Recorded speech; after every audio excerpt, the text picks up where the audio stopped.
Hello and welcome to the course Business Intelligence and Analytics. This is a course, as the title suggests, related to generating intelligence for business. Okay? And it appears from the title that business can be done with intelligence and analytics, and business can be done without intelligence and without analytics as well. Okay? Obviously, from the title of the course, it appears that business would benefit from intelligence, okay, and analytics. Okay, there are two constituents or two components there. So, this being the first class, we will try to develop some essential and fundamental understanding about what is intelligence and what is analytics. Okay. What is intelligence is a very loaded question because it requires us to understand the philosophy behind intelligence. Many of you must have heard about a measure called intelligence quotient, okay, or IQ. Okay, and I'm sure some of us have taken our IQ test and got some scores. Okay, and possibly you're happy that you have a good IQ score, and that's why you are crediting this course. And we all believe that as human beings we are intelligent. Okay, and here in this course we are applying intelligence apparently not to human beings but to business. Okay. And what does business intelligence mean? Okay.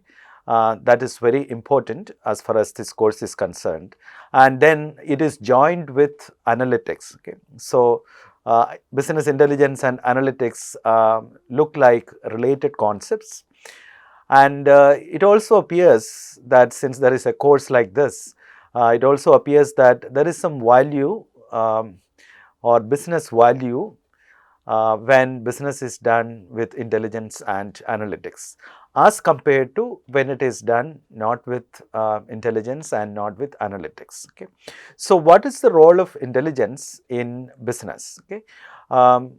Business or in general in life and business, we can also think of life at large where we function as individuals, we function as groups, we function as organizations, for profit and not for profit. We also function as countries, okay, so our nation states. So, in all these contexts, there is a role for intelligence. Okay, so we are specifically looking at business intelligence because this course will have several examples related to business intelligence or intelligence from business context. Okay, and that therefore the title. But being the first class, let's develop reasonable understanding about these two concepts. Okay, what is meant by intelligence? That is the first question. Okay, there could be different questions if I ask an audience as to what is intelligence. Intelligence means thinking by my own capability, what is right and what is wrong. Okay, somebody says intelligence is about thinking by one's capability or one's innate ability or natural ability. Okay, the ability to acquire and interpret that knowledge that we have gained. Okay, somebody else says intelligence is the ability to acquire knowledge and interpret what you acquire. All right. Okay, these are all good attempts to articulate what is meant by intelligence. Okay. So, instead of defining intelligence, let's look at what are some indicators of intelligence. Okay.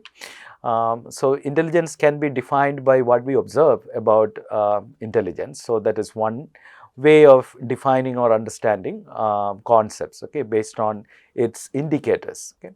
So, what do intelligent people do, or how do intelligent people function? Okay. If you look at intelligent versus non-intelligent people, you can actually look at their behavior, look at their decisions, look at the way they actually ask for information so that they function in a more intelligent or in a more effective way. Okay, so there is a way intelligent people or intelligent beings, in essence, take decisions as compared to people or beings who don't have intelligence. You know, you typically take the example of birds. Okay, birds have some intelligence. I'm not denying that. Living beings other than human beings don't have intelligence, but look at them. The birds make their nests the way they have been doing it, say 100 years ago or 1000 years ago. They would be making nests.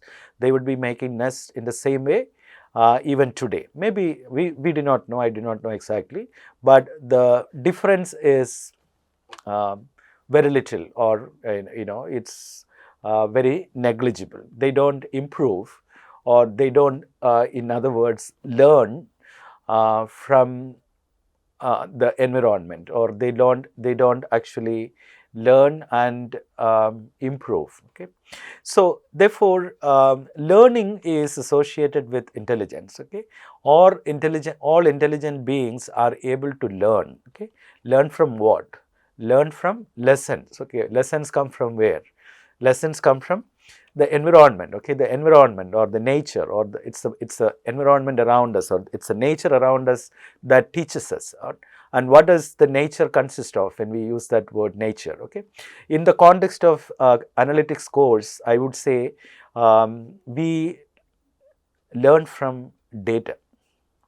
Okay, the environment offers us data. Okay, data in diverse forms. Okay, we have been experimenting right from the day we were born. We have been growing in our intelligence. Okay, our intellectual capability has been improving thanks to the learning that happens from the data that we receive. Okay, sometimes we generate data through experiments.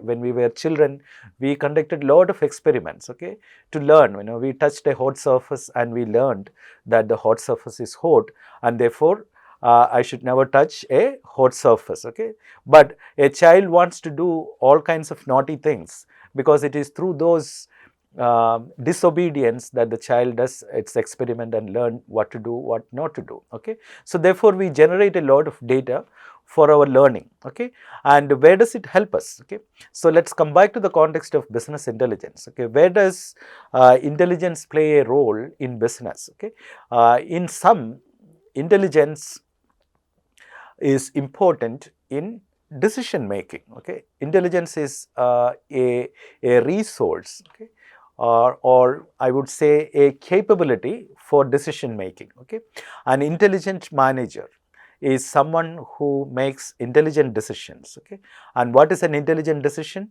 We say an intelligent decision is an informed decision. Okay, is an informed decision. You can take decisions in informed way and uninformed way. For example, you can join a course like Business Intelligence and Analytics in NPTEL by having no information about the course, or you just browse through various courses. Oh, okay, you like the title, okay, let me just go for the course, or just randomly select a course. Okay, suppose you want to do, say, 2 courses, and suppose there are 50 courses offered in a semester, you just randomly pick 2 courses. Okay, we say this is not a intelligent decision because we did not collect any information to take that decision. Okay, so therefore that is an uninformed decision. Okay, uninformed decision, since you took that decision by by random choice. Okay, whether you benefit from the course or not is also random or by luck. Okay, if you are lucky, you learn well and it benefits you in your career. If you are not lucky, it doesn't benefit you. Okay, so you are increasing, or you are depending on chance than on information when it is available to take your decisions. So, and therefore random choice in situations like this, when information is available, is an unintelligent decision. Okay, or an uninformed decision. Okay, so therefore I am arguing that business intelligence is a capability that business could develop to take good decisions or informed decisions. Okay, and in this context, what is an informed decision? Okay, what is an informed decision in the choice of a course? Okay, and the reason why we post lot more information about the course, like what is the course content, what are the materials that will be used in the course,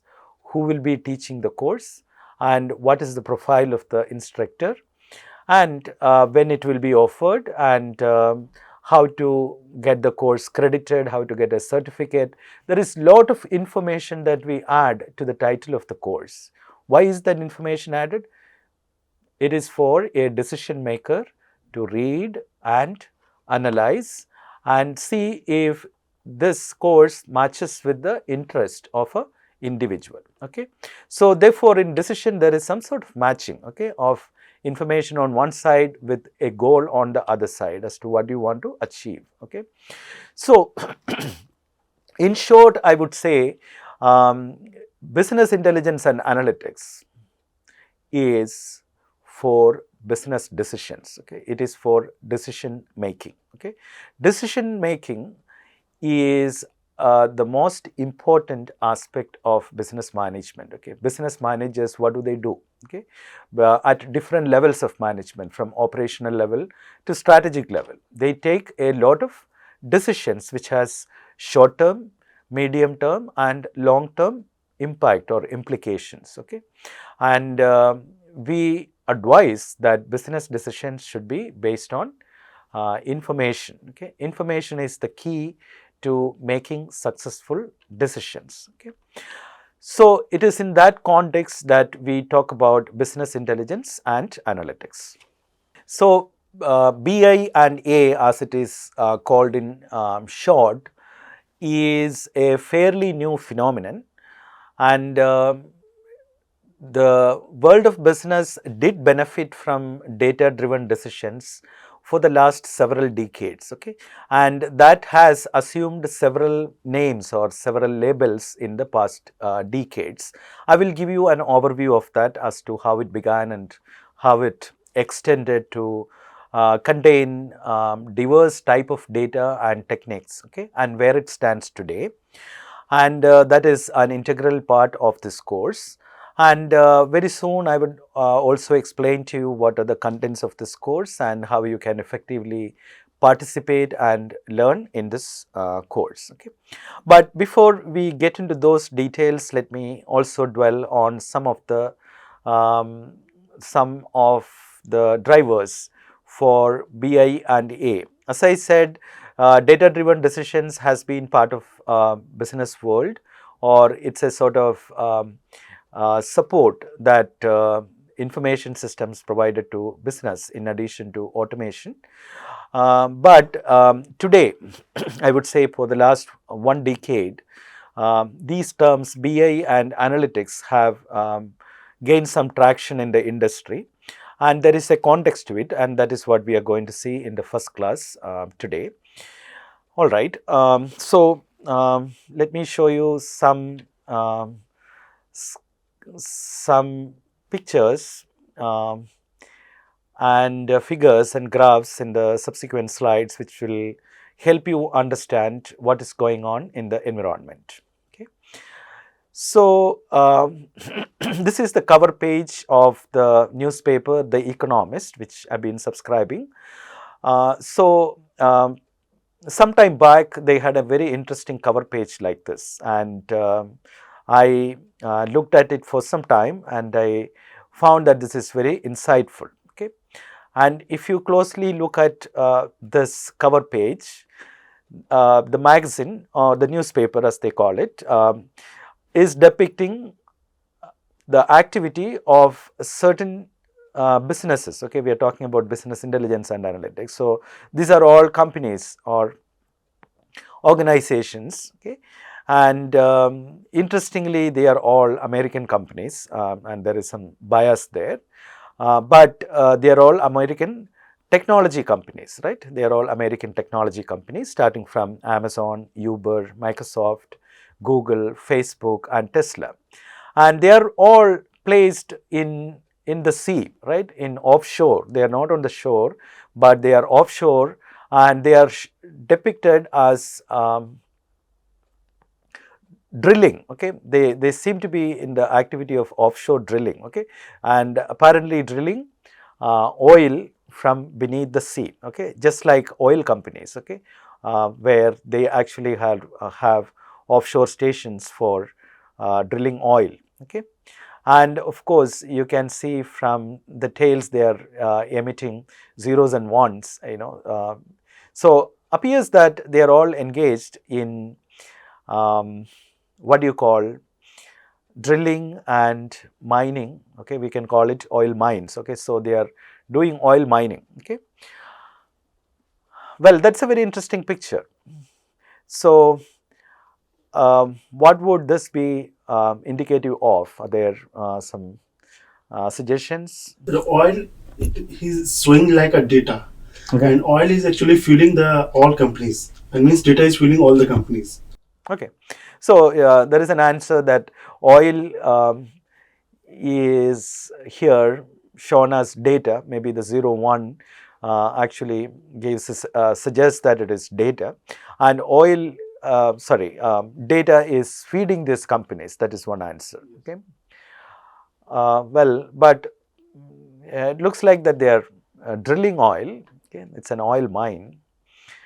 Okay. So, but in reality, we know that these are not oil companies. Okay, Amazon is not an oil company, or Google is not an oil company, and why this distortion in what they do? Okay, and this is not something new. Most of us are familiar with this usage today, that data is the new oil. Okay, data is the new oil. And if data is the new oil, and oil is something that is required for business. To accelerate the business companies. Yeah. So business is driven not by oil but by data. Okay, that is why this picture is shown. Okay, so data as the new oil. Okay, and that's a very interesting metaphor. Okay, so what does data do to these organizations? That is interesting to think. Okay, so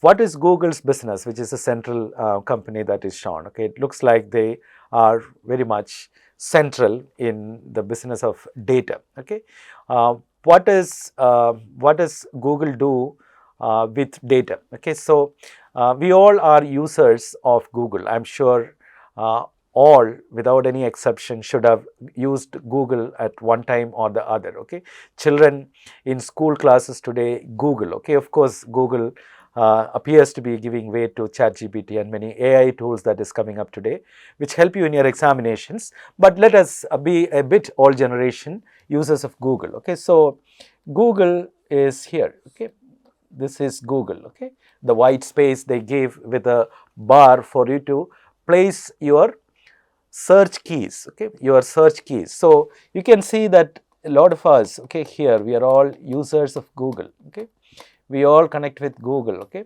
to run our search. Okay, so the input as a user that we give to Google is a search key. Okay, we don't have anything other than search keys. Okay, what we search for? We are searching for a MOOC course, we are searching for a master's program, we are searching for a computer or a smartphone. Okay, there are a lot of things that we search for. We are searching for a partner. Okay, we are searching for a place. Okay, we are searching for music, we are searching for books. Okay, so the first place that usually we place our search is the Google. Okay, then of course we can go to other places where Google guides us to. Google simply tells us where all you can get information about the keywords that you placed. Okay, and that is where Google algorithm helps us, because Google returns answers based on certain rank. Okay, and that is known as page ranking algorithm. Some of you must have heard about it. Okay, that is a key invention that the founders of Google made in Stanford, that how you can actually return results to a user in the order of importance of those pages. Okay, so to give an important score to the resulting pages is Google's contribution, okay, or the value that Google adds and returns those search results, okay, and we oftentimes benefit from those results, okay. We go to Google because we get a value, okay. The results, there may be thousands of sites where those keywords are used, but Google tells us where you should go first, okay. A few sites that are listed on the top, okay, and that is the value as users we receive. And haven't we wondered as to, in providing this service to us, okay, Google must be investing a lot of money, okay, because they have to run this search algorithm, they have to actually make this search results available to you, okay. So there are costs involved in servicing users around the world, okay, which may be millions of users around the world using Google at the same time. It's a lot of cost for Google, and they don't ask us for money, right? Google doesn't ask us for money, okay. So therefore, Google's business model, as we say, Google's business model is not a straight business model where you give something, you ask for something, you get it, and then you pay, okay. After getting the search results, we don't pay Google, right? That's very interesting. They give us something valuable, but none of us pay Google, okay. Then who is paying Google, okay? Google, as we know that Google has another market, okay. We call it two-sided markets, okay. Google has another market which is connected to the Google platform. We call it a platform, okay. Google platform has another side, okay. It is called two-sided network, okay. So it's a platform business model, and as we know, most of us know, these are advertisers, okay. And when you ask for an NPTEL course, or when you ask for a laptop computer, okay, Google actually tells you where you can actually find laptop computers. Of course, some advertisements also come, you know that, and it also lists where you should buy the laptop computer from, and that is where Google has made a very unique connection between the advertisers and the users, okay. And that is a valuable, very target, we call it targeted advertising. Some of you must be aware of this, okay. The advertisers know who is looking for a laptop, okay. Instead of advertising that we are selling laptops all around the world, Google tells them who is looking for a laptop, okay, and they make that unique connection, okay. So this matchmaking algorithm, okay, you know that, you know, Google's job is to create algorithms that would actually get you the best results, that also make the right match between users and advertisers, okay. These are algorithms, or algorithms which uses data, okay, which uses the search keys and your profiles, if you have actually allowed Google to profile you, okay. All that data is used by Google in suggesting advertisements to you from advertisers, okay. Advertisers get value because they, whatever money they spend is going to be more targeted than doing non-targeted advertising, okay. Now, as you know, in this type of business model, when you don't pay Google as a user, what you give Google is your data, okay. And what is your data, okay? You know that Google collects data about you through multiple services. One is the search keys, okay.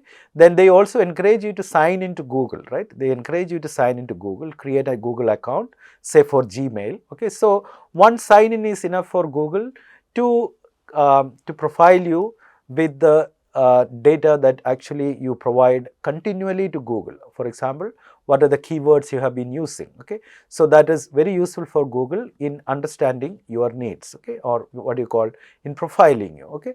That is the resource, you know, we say data is the new oil. When you say data is the new oil, you see that is working in Google, because continually what is driving Google's algorithm is the data. What is training Google's algorithm is the data that you provide, okay. If, for example, there is an international law where it says no social media or online business should use or store users' data, okay. if there is a complete ban on the use of data, you can see that in no time or in a short time, many of these giants, okay, the giants that you see here, will have to shut down their business, okay, because it's like running a manufacturing company without having the oil, okay. So you know that in manufacturing companies you need oil. Why you need oil? Because you need the pumps to run, the drivers to run, the motors to run, okay. Where does the energy come from? Oftentimes, okay, there will be captive power plants, okay. How do the power plants run? Most of them based on oil or coal, okay. In our country, of course, we are moving to other alternate sources of fuel, but fuel is essential for running any industry that has moving equipment, because somewhere somebody has to drive it, okay. So the drive or the energy has to come from fuels, okay. And here you can see that technology companies like Amazon, Uber, Microsoft, Google, Facebook, Tesla are all using data to drive their business, okay. Data to take decisions, data to actually to make matches, data to provide targeted advertising, data to actually to do customer segmentation, loyalty programs, and to look at a company like Uber, okay. Oftentimes we are faced with this question, what is the business that Uber does, okay. Um, okay, Uber does, well, there is some confusion as soon as you face this question. Well, Uber is into transportation, you may answer, okay. Well, how many cars or automobiles do Uber own, okay. Answer will be maybe very few. Their executives may have automobiles, but they don't have any automobiles or taxi cars owned by them. They don't hire any drivers, okay. The drivers are not their employees, automobiles are not their assets. And what are their assets? Their assets are of two kinds. One is data given by users, okay, or what we call user generated data, okay.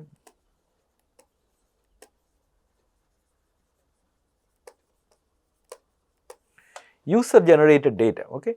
You give the data to Google, you give the data to Uber or Amazon in the form of your buying or your feedback, etc., okay. Who gives data to Facebook, okay? What is Facebook's oil, okay? You are feeding oil for Facebook. The users are actually providing data to Facebook, and Facebook uses that data for advertising, okay. So it's all user generated data.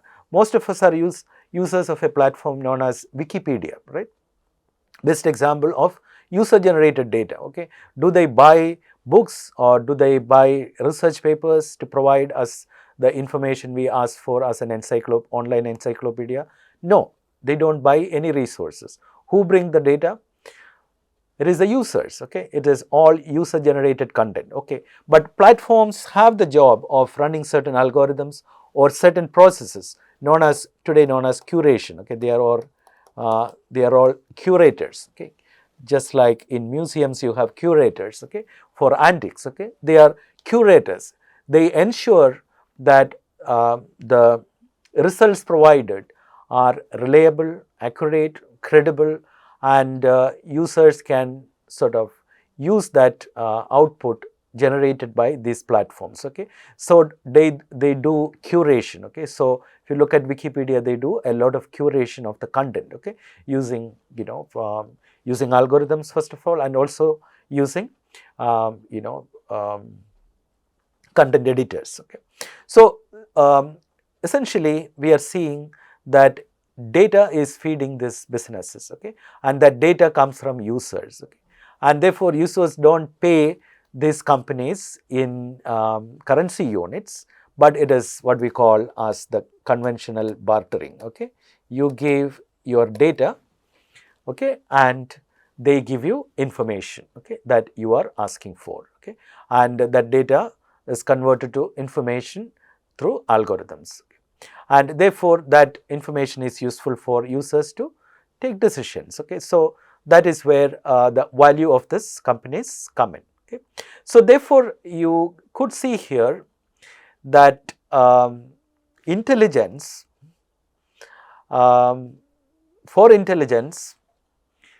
data is the source, okay. Data is the raw material, okay, and data needs to be converted into information to support decisions, okay. So, and that particular business of converting data to business intelligence is business intelligence, okay. Business intelligence, okay, and a related term is analytics, okay, which is as we go forward, that analytics is more advanced, and it not just structures the data, or it don't just provide you certain useful data, but it also analyzes the data using advanced algorithms and help you implement solutions, okay. So, we will discuss that as we go, okay.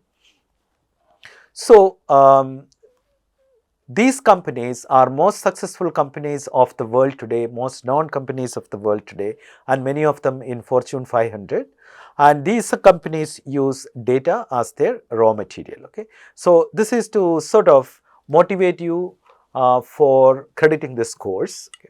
Okay. So, in this slide you see acquisitions in the digital world, which I should confess is a bit dated, again taken from The Economist, okay. So, at some point they looked at the major acquisitions that happened in business and who acquired whom, as shown in the form of a table with icons, and you can see certain interesting acquisitions in the digital world, or the certain interesting acquisitions done by so-called technology companies in recent times, okay, not very recent, okay. So, you can see Facebook, okay, acquired two companies, okay, Instagram in 2012, but that value of the deal was just 1 billion. But when Facebook acquired WhatsApp in 2014, okay, what was the valuation of the company? Okay, what was the valuation of WhatsApp? Okay, that's a very interesting figure. Okay, 22 billion. Okay, WhatsApp acquired, sorry, Facebook, today Meta, okay, acquired WhatsApp in 2014 at $22 billion. Okay, that's a very high price. Okay, that is you can see that a company's worth was 22 billion, and that was acquired by Facebook, okay, or Meta today. So, just for a moment, think about what is that value of WhatsApp that a large company like Facebook acquired it. Another related question is, what was the revenues of WhatsApp, okay, when it was acquired? In 2014, what was the revenues generated by WhatsApp? Okay, if I had to put that, okay, $0 or 0 rupees, okay, it was not making any money, okay, it did not start making any money, and that is very interesting, isn't it? Okay, a company which is not making any revenues or profit, okay, means it is only cost, okay, and that being acquired at 22 billion, okay. So, it is of course for certain potential, okay, certain reasons, certain strategic reasons that Facebook acquired WhatsApp, okay, and by now